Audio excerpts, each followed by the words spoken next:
Karya sastra lama adalah karya sastra yang diciptakan pada masa lampau sebelum munculnya karya sastra modern.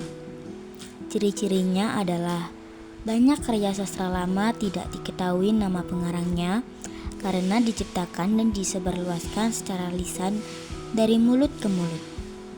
Temanya sering berpusat pada kehidupan di istana seperti kisah raja, pahlawan, atau bangsawan. Hal ini karena karya sastra pada masa itu seringkali ditulis oleh atau untuk kalangan istana. Guys, tugas sejarah sastra enaknya kita ngambil tema apa ya?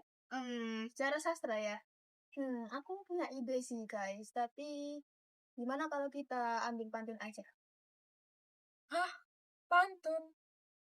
Itu kan jelek banget. Ganti aja nggak sih yang lain? Nah, salah. Meskipun pantun itu termasuk sejarah sastra lama, tapi pantun itu masih relevan loh di zaman sekarang. Dan juga ya, pantun itu juga fungsinya bukan hanya soal keindahan, tapi juga pantun itu buat hiburan, dan yang paling penting pantun buat kampanye sosial.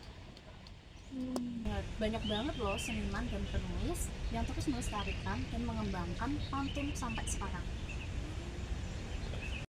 Oke deh, kita ambil pantun. Tapi apakah pantun masih relevan buat era sekarang? Masih dong, kamu tahu nggak, di beberapa komunitas dan sekolah-sekolah masih banyak loh yang mengajarkan pantun kepada murid-muridnya. Soalnya pantun itu sebagai kita melestarikan budaya kearifan lokal gitu. Oh, berarti masih relevan untuk era saat ini. Bisa banget, apalagi buat Gen Z. Bisa banget buat pembelajaran budaya yang seru nggak sih?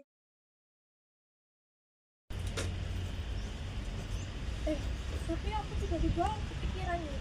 Dulu itu pantun sejarahnya gimana ya? Setauku, pantun itu berasal dari bahasa Minangkabau, yaitu patuntun.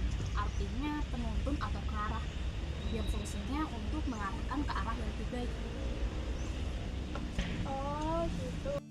Karya sastra ini tidak hanya berfungsi sebagai hiburan, tetapi juga cerminan sebagai budaya, nilai-nilai, dan pandangan hidup masyarakat pada zamannya. Banyak diantaranya ditulis dalam bentuk puisi atau prosa yang unik seperti pantun, gurindam, atau seloka. Ke toko buku beli cerita. Buku dibeli di hari Selasa. Pantun itu cermin sastra yang tak lekang oleh zaman dan masa.